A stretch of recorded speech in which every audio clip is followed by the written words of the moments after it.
Hello, everyone, and welcome to the Alliance of Independent Authors Advanced Self-Publishing Salon with me, Joanna Penn, and Orna Ross. Hi, Orna. Hi, Joanna, and hello, everyone. It feels like ages. It has actually been ages. So we'll talk about that in a minute. But today, in today's show, in our topic, we're going to talk about the indie author business cycle from startup to mature business, and we'll take you through some of the phases. But before we get into that, as ever, we are writers, and we want to just give you a bit of an update. So, Orna, what's the news from Ally? Ally is moving into September mode, which is always a busy time of the year for us. So we've got our conference coming up in October 24th, The Craft of Writing, this time. So it's always been about publishing before, and this is the first time we've actually done a writing conference. So that's really exciting. And we've got some really fantastic authors, audiobook authors, and people who are killing it in print and in ebook and doing all sorts of interesting things. And everybody talking about craft and what stops us getting our writing done, productivity, everything really. About 24 sessions packed with good stuff. And we're also planning, we're going to be 10 in April, so we kind of have to start the planning for that now. And we were thinking about what we were going to do about that. So we'll reveal more about that in next time, or maybe in a month or two's time. And we've been working on our guidebooks. So our latest release is about self-publishing children's books with Karen Inglis, our children's book advisor. She has contributed to that one. And we've also got a short guide out on book prizes and awards for indie authors. So all of those, as usual, at selfpublishingadvice.org/shop. What about you? What are you up to? Oh, wait, before me, where can people go to sign up for the conference? That is selfpublishingadviceconference.com.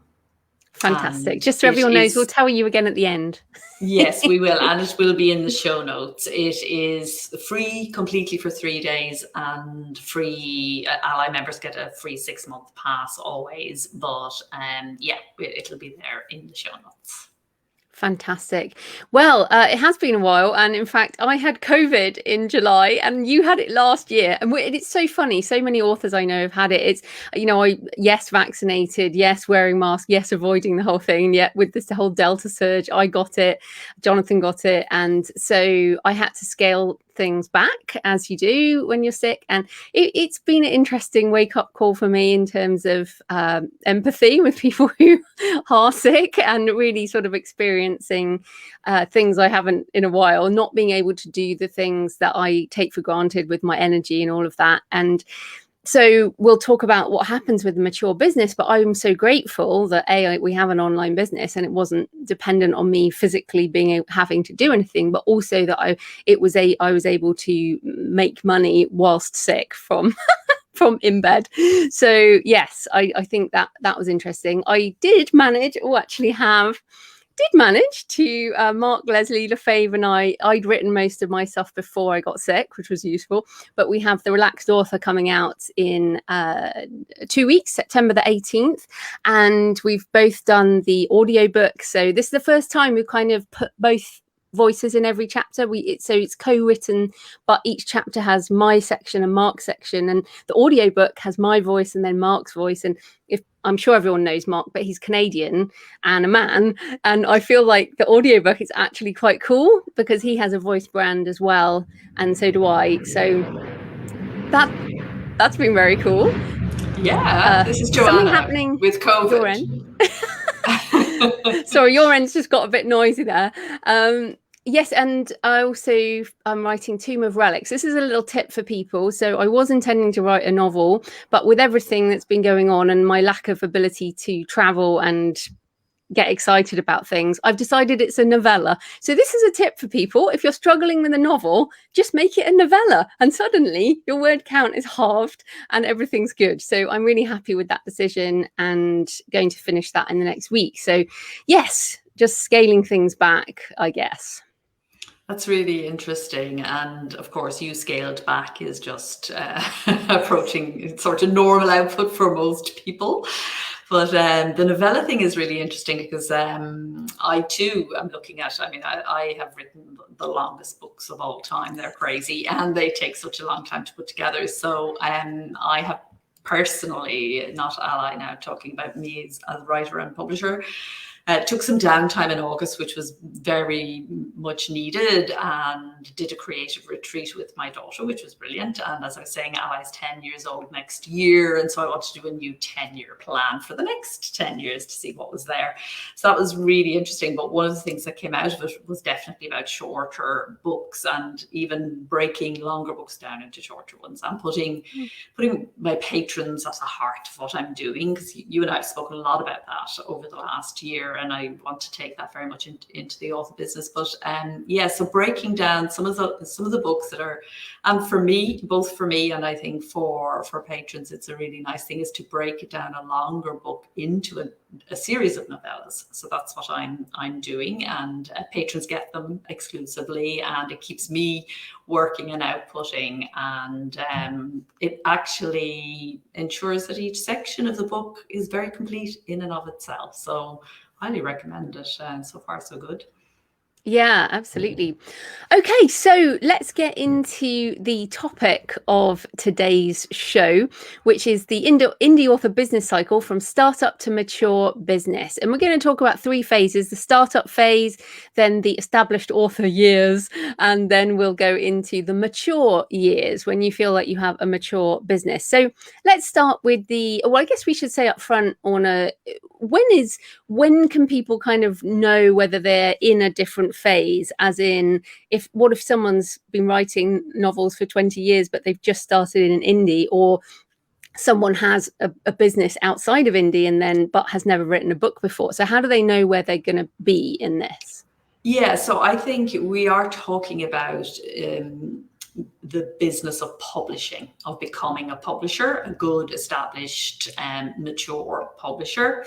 So you might have been published by other people and have been writing and successfully selling books for many years. But if you have never actually, if you're just starting off and looking at hiring an editor, then you're at the very, very start of this cycle that we're talking about here. Yeah. Okay. Now, I think that's important, because I felt when I came into the indie space that I didn't know anything about writing a novel, for example, but I knew a lot about business, and that gave me some advantages and other disadvantages. But let's talk about the startup years first, because I feel like so many people coming into Ally, for example, are at this phase. A lot of people who email me, and the obsession is all the stuff at the beginning. It's finishing the first book, for example. It's just selling any copies at all. It's trying to, I guess, make money back in some way, even though that's not necessarily realistic. It's struggling to balance everything. So what do you think are some of the other things in that first phase? I always think of the first 2 years is about survival. Is this baby going to get up on its legs and walk, kind of thing? So there's an awful lot going on. I mean, it's a huge growth period. Personally, so it's almost like you have to grow as an individual, as a writer, as a publisher, in order for the business to grow. So things like establishing writing and publishing routine, understanding the different hats you have to wear as a writer and publisher, getting to understand the reader's perspective. So as a writer, you're just thinking about the words. As a publisher, you have to think about how you get your books into the hands of readers, how readers receive them, where you're positioned in the marketplace. And you've got to do all of that while managing and budgeting time, energy, and money. So there's a lot going on. And the word we hear most often in this phase is definitely overwhelm. I'm overwhelmed. And I think the thing is to just keep going. It almost doesn't matter what you're doing, as long as you are progressing. You're making some kind of, intentional choices each week, and you almost certainly won't be meeting all your plans. Most people in this phase way overestimate their what they can get done in a week, let's say. But yeah, there are It's a very exciting time, I think. And, in the learning, a lot of illusions that, when you're a trade published author, or if you haven't published at all or tried to publish, you can go around in a bit of a fuzz of, dreams and illusions about the publishing business, about, publishers, agents, other writers, all that kind of thing. You lose some of those illusions in the practicalities and the hard-headed business of writing, and you've a lot to learn. Yeah, I think, like you mentioned, you have to learn a lot. I think the language, you and I have talked about this so much over the years, the words we use within the indie movement, really, and the acronyms, from KDP to, or KWL and all these different language. If you don't know what they are perma-free, people are like, what do all these terms mean? I know Ally has a glossary of terms, but it's almost like that's why I like to listen to podcasts like when I was learning about financial management, for example. If you listen to things long enough, the pennies start to drop. So if you're in this early phase, you almost have to listen to things and read things and wait until these pennies drop. You cannot learn it all at once. And I guess the other thing is, the very good thing is that no one knows who you are, and you might hate that, but it's actually a good thing, because you will make mistakes. We all make mistakes, and mistakes are how we learn. We've had a good show on all the mistakes we've made, which was quite fun earlier this year, I think. Goodness knows, time flies. But I think that the point is that you have to balance your time. When I was in this phase, I would write in the morning, so create in the morning and before I went to my day job. And then in the evening, I would learn things, podcasts, start my blog, email. That's when I met you on Twitter, all the, separate your creation time from all the other stuff time. Otherwise, you will literally never do the writing, because there's so much to learn, I guess. What, any other tips on sorting it out in the first couple of years? Stay core.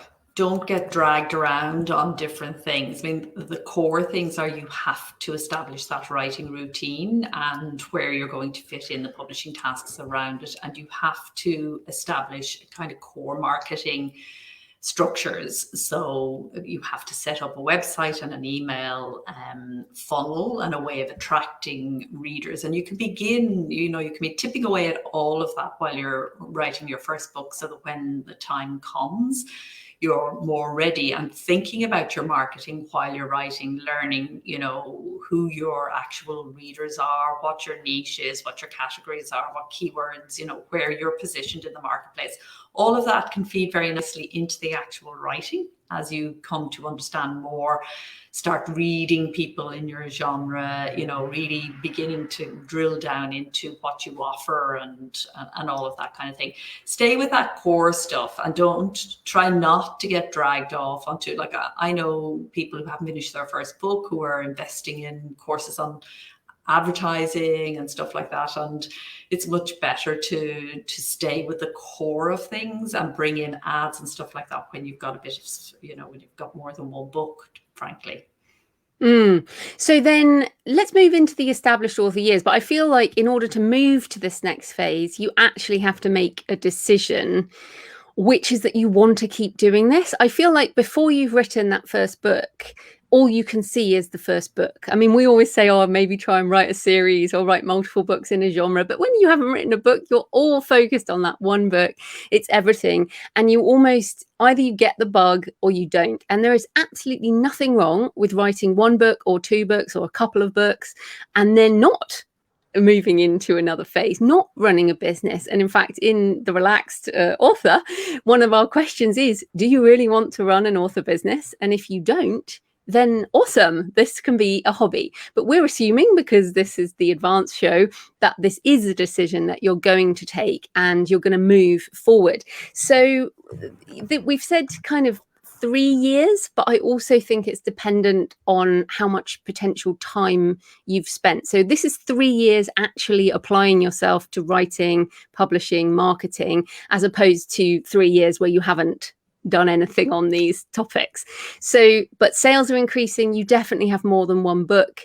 People know who you are. You have a bit of an email list, and you're really thinking about, do I want to grow this? How do I get further. And it's funny, like you talk about the overarching thing. I do think one of the biggest things in this phase is I have too much to do, I need to outsource. I feel like when you feel that moment of I have to outsource, but I can't quite afford it, you're in this phase. Congratulations, you're in this phase.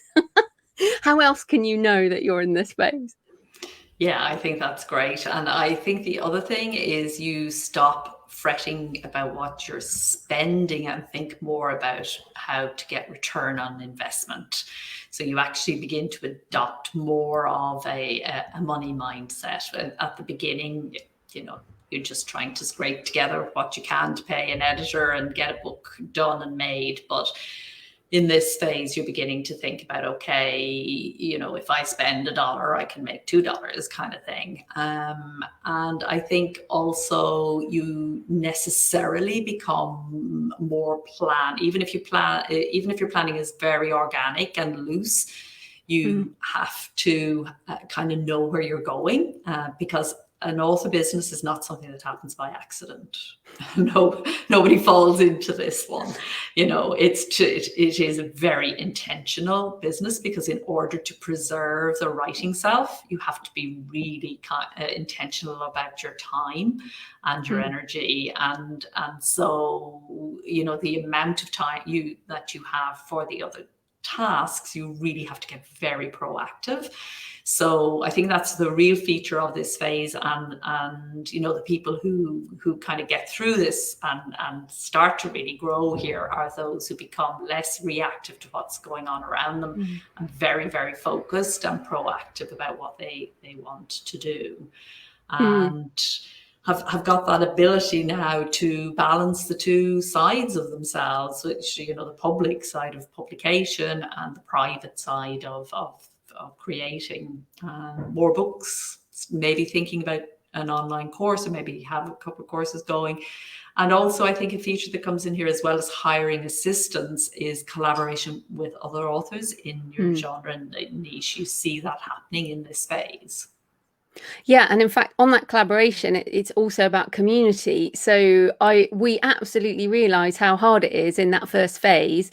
You want to approach other authors, you want to meet more people, but you feel like you haven't got very far. And to be honest, this is completely true. The number of people we see who pop up, or the people who email me and say, how do I do this, and then we never hear from them again, they disappear. So it's almost like if people have been around a couple of years and they've you know who they are more than you do when they just arrived. And the reality is that people disappear. There is a kind of pyramid, and that people fall away. So after a couple of years, yes, your business is more established. And look, this is true in any business, in any niche. It's not just for authors. This is anything. Whatever business you start, it takes time to become more established. So you mentioned collaboration. So community, getting to know people more, is more likely once you've been around. And also you take people more seriously when you see that they are taking themselves seriously, and they are, writing more books. And, I'm far more likely to answer a question about this phase if I see someone has a couple of books and they've, tried hard with their brand and got a website and things like that. So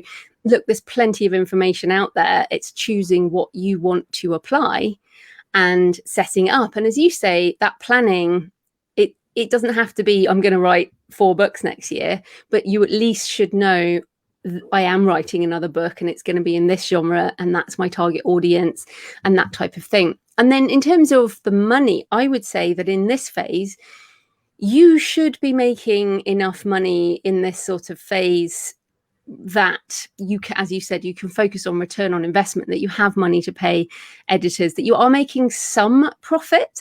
But I don't think most people are going to be making enough here to give up a job, or you might be, as Hugh Howey famously said early on in indie, if you can pay your mortgage for 1 month of the year with your indie money, or you can go on holiday with your indie money, that's success, and that's great. That's probably in this type of phase.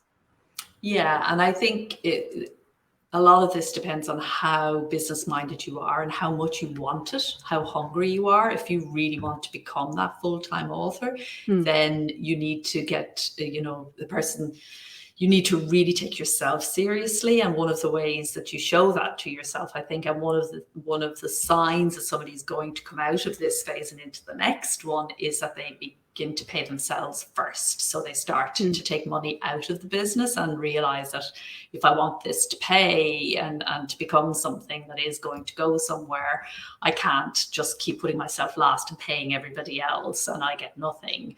So I really feel personally, I have a sort of a strong thing about paying yourself first, and then organizing everything else around that is a core part of getting from this phase to the next phase. Otherwise, it never happens. There's always an expense. There's always something else to try, and you're not taking yourself seriously as a business person. And the business doesn't really stack up if it's relying on, it's absolutely necessary to bootstrap at the beginning, maybe, but if you're relying on that, people don't do that when they start a business and they intend to succeed. They assume that they're going to pay themselves for their own energy. And I think writers are very slow to do that. And so it's kind of a mantra of mine: pay yourself first. Yes, but as you said, it's in that gate as you move up. You can't realistically do that in the beginning phases because you just don't. The money isn't enough.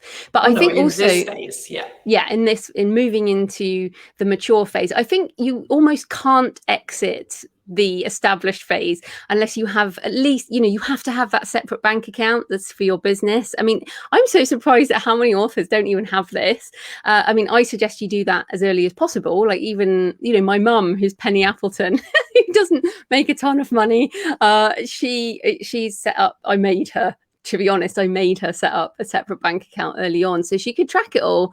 And she's actually, right now, she's away somewhere in England on Penny's money. So that's nice, but she can track it all. But then you also, as we move into the mature years, which we've said is kind of year 7-ish, but again, this will differ per person. We're not saying it's a number of years or a number of books. It's more the serious level of your business. So the other question at this point, as you start to earn more money, is whether you're incorporating or whatever you call it in your jurisdiction, how are you managing that business as a separate entity to you personally?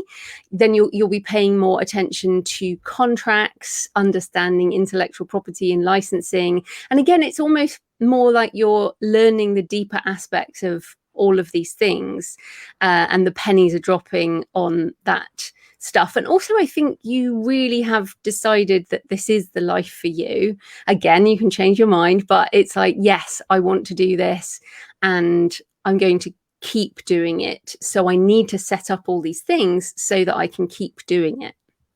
Yeah, and I mean, it happens gradually over time. The way we're calling it out here, it can sound like this is impossible, but it isn't. It's just it unfolds, and the needs of the business call from you what is needed to respond. And, you grow another bit as your business grows. And it's, again, I think the mature years as a business is maturing, it is, and we were talking about this earlier on.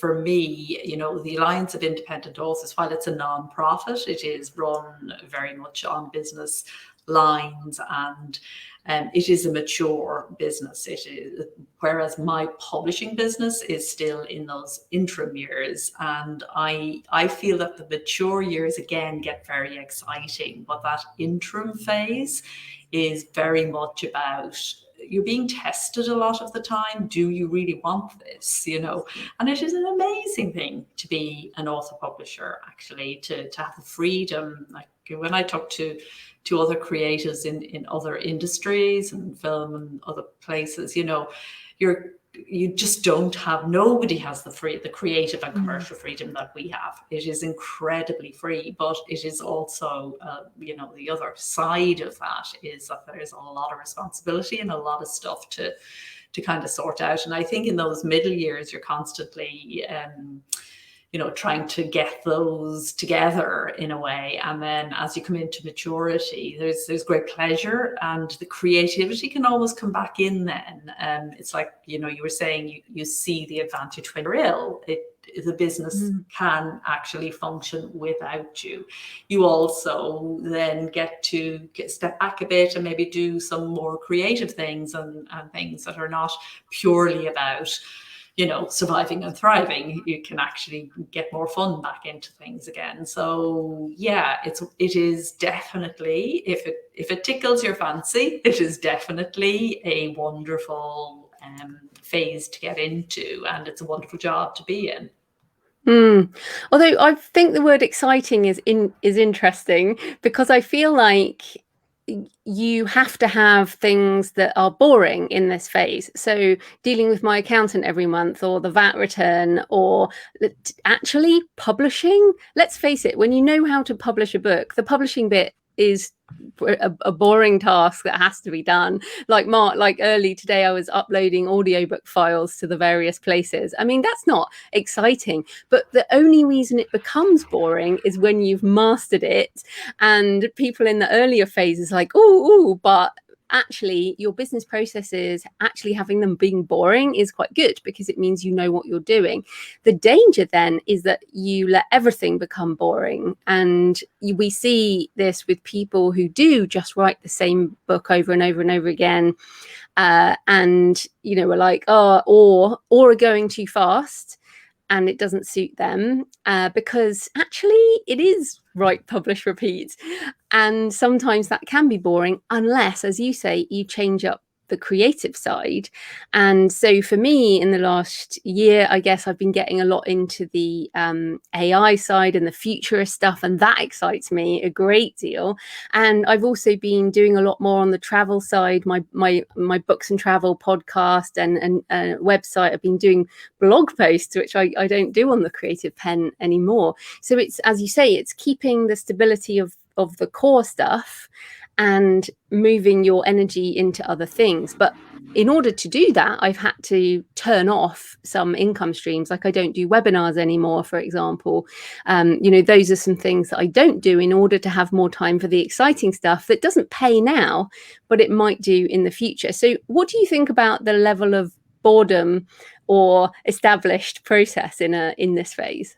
Yeah, I think it's very much about, outsourcing the stuff that you don't enjoy doing, I think. And you can now, so earlier on you can't, but now you can. And so, if there are book production tasks you don't like, or, finance or things, outsourcing as much as you can, keeping the things that only you can do, or that you absolutely love to do. I think that's the key here. And then the freedom to expand to the next level, because creativity is always about expansion. So it is very possible to get stuck in a rut, and it's very important that you don't. And again, there's a lot to manage. So, there's the backlist. There are always things that everything's always changing in this world, and you're changing, and the books are changing. And particularly if you write nonfiction that needs updating and all that kind of stuff, there can be a lot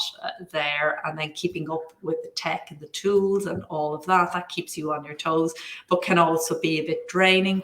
So, knowing yourself, and I personally feel creative rest and creative play built into your structures. So, that you do have the retreat time, you do, weekly, daily as well, but weekly, monthly and yearly, that you're building in the things that keep you in the creative zone. Otherwise, the job could become pure grind, really. It's really important to know yourself and what you need to nurture yourself creatively as you go on. Yeah, absolutely. And I mean, you mentioned there the backlist and managing what you already have. Like, managing your existing assets is really important, as well as growing new ones. And so, for example, this A+ content that has come up in the last month, which is, images on your Amazon pages. And for someone who's new, it's like, oh, that's not a big deal. I just create one. I have a lot of books at this point, and I'm looking at it going, oh dear. And, so yes, this is something I could outsource, but no one's that good at it yet. So, and there are new things that pop up, and it's like NFTs. We've mentioned that before. I'm thinking, I want to do an NFT this year. So it's learning the new things, maintaining the backlist, learning the new things, but only applying the things that you think are important to, as you said, your core, and also that will make a real difference. For example, I'm not on TikTok. Are you on TikTok? No, exactly. No. So I see all these authors. No, exactly. And I'm just not interested. Like, I don't really, this is the only video I do now with you.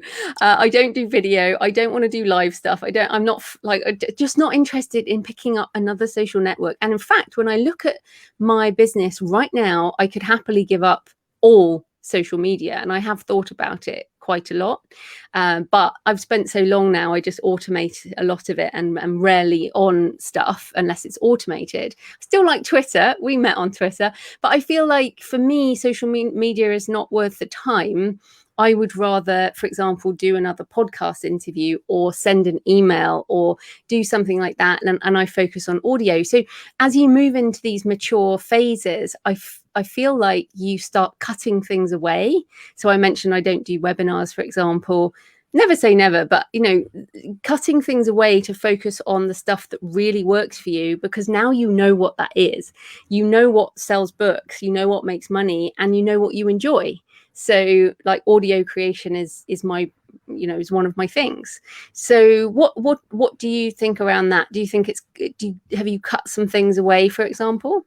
Yes. And for me, the whole process seems to be cutting things away. Because when I started off, I was so excited by the fact that because I'm a certain age, and I worked in publishing for a long time, when self-publishing came along, to me it was like a fairground. I just thought, we can do this and we can do that. I can't believe it. So I was, bouncing around all over the place. So yeah, for me, maturity and in the business has been a process of letting go, and I think it is for a lot of people. And I think also that I'm going to kind of argue against myself in another way now. I think another feature of this time, though, is that you can do both. You don't have to just do one thing. And what I'm thinking of is very specifically, you may be exclusive to Amazon on some books, but you may go wide on others, for example, or you self-publish some books, but you might,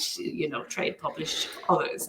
You can do that kind of thing in a mature business, which I think if you're doing it earlier, it can get very confusing. And also you're not in demand. You don't have rights buyers coming and looking for your stuff anyway. This is what I'm talking about. Sometimes authors spend a lot of time thinking about this stuff way too early, but in this mature phase, it definitely happens. So it's like you've got this core.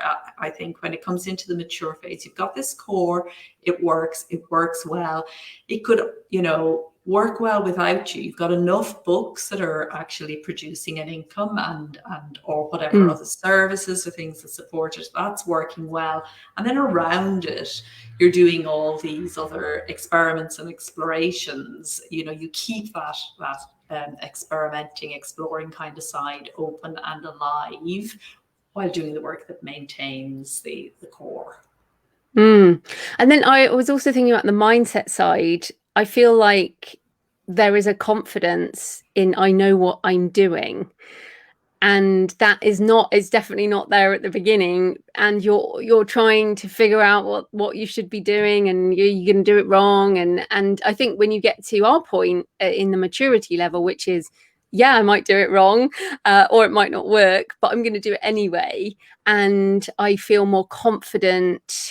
I mean, it's easier to be more confident, even in your craft.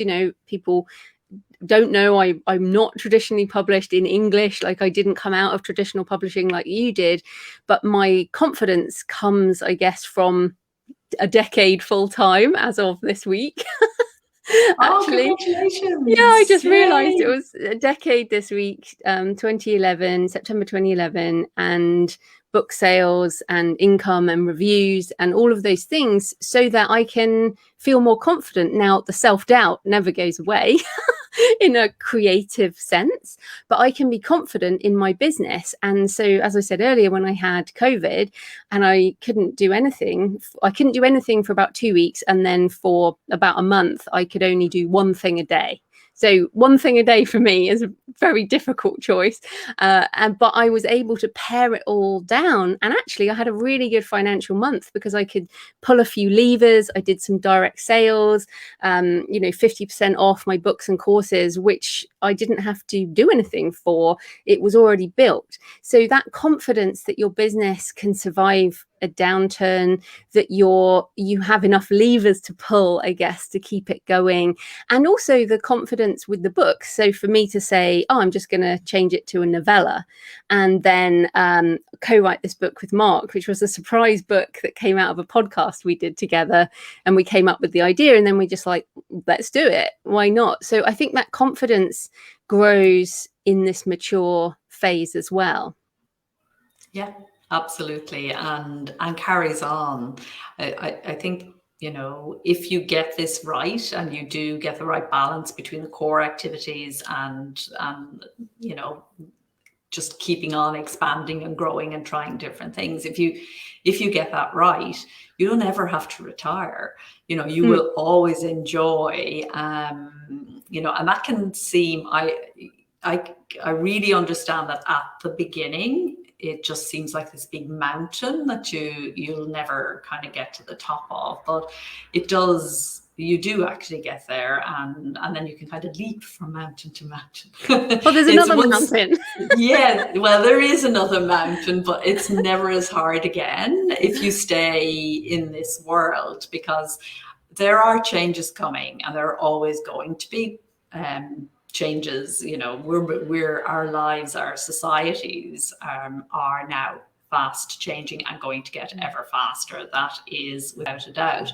But what lies at the core of this business, this strange, crazy business of being an indie author, there are fundamentals that just don't change. Sitting down and doing your writing, however you do it, you might use technology to help you, but it is it's the same act that went on around the campfires thousands of years ago, and it will be the same. It's the same kind of things that you have to do within yourself, and running a business is the same. Okay, we've only had money in the world for the last 400 years, but you could tell I'm a historical novelist, can't you?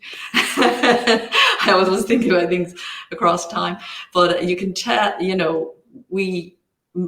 the things that it takes to be successful in business, the ability to interest other people in your wares, to position yourself correctly in the marketplace, to understand things from other people's point of view, to know what makes a sale and what gets people excited about your product or your service. Those things don't change. Once you get those skills, you can apply them in all sorts of different ways, and to different objects and different goods, as well as and services, as well as your books. So these are incredible skills to have, including writing, and they serve you well in life in all sorts of ways as well. But it is I keep coming back all the time, it really is a privileged lifestyle. If you manage to get it all working, it's great. Yes, and then I guess just a couple more things, I think, in terms of taking it further. We've talked a bit about the money side, about paying yourself, but to me at this phase, it's then setting up your pensions, your superannuation, your investments, the things that you would have done if you had a real job, or if this is on top of your real job, setting it up for this business too. Because while we might not want to retire, we might want to take some time off, or whatever we want to do. So having your and I think COVID really brought it home to me again, is what if I do get sicker in the future? When we met, you were recovering from cancer. People get sick. People die. Who knew in a pandemic? And so this is the phase where you also start to sort out all of those other things. We often recommend Matt Buckman's book on estate planning. It's looking at the legal structures of your business, that investment, that your health practices. You talked about rest, but if you don't have a sustainable health practice, the number of writers who end up with like carpal tunnel syndrome or terrible wrecked backs and things. So it's making sure that it's not just the writing bit that's sorted, it's the rest of your life too, so that this becomes a happy, sustainable lifestyle and that you can keep doing for the long term, so you can keep creating. And those are important things too. Absolutely. Yeah. Okay, well, I think, does that pretty much cover it, do you think, Orna? I think so. I don't think there's a lot else to say, though. If you have questions, folks, you can send them in as ever to info@allianceindependentauthors.org and we will answer them. I see just briefly before we, no, it's fine. Yeah. Yeah. So next month, what are we doing this month? Yes. Well, next month, we're going to be talking about focusing on your strengths as an indie author. 3 ways to beat comparisonitis. We might have more than 3. You never know. But we both have done some strengths assessment recently, Clifton Strengths, and we're both really interested in this and how it might help people. So we're going to talk about that next month. But before then, Orna, where should people go to check out the self-publishing conference? Yes, the Self-Publishing Advice Conference, SelfPubCon, is at selfpublishingadviceconference.com. And yeah, you can register for your 3 free days right now. And we'll be sending emails over the next while revealing all our great speakers and sessions. And yeah, what are you up to for the next month? Finishing Tomb of Relics, Arcane 12, which is a novella. And I've also got some other things going on. I'm actually going to be doing, hopefully, I'm back in trying to walk further. I'm going to do another pilgrimage, the St. Cuthbert's Way in the north of England. And I'm starting to work on some travel books. And so as we talked about kind of moving out from my core, but I'm really hoping that this will be a hell of a month because I feel like I'm playing catch up to all the things I wanted to do this year. What about you?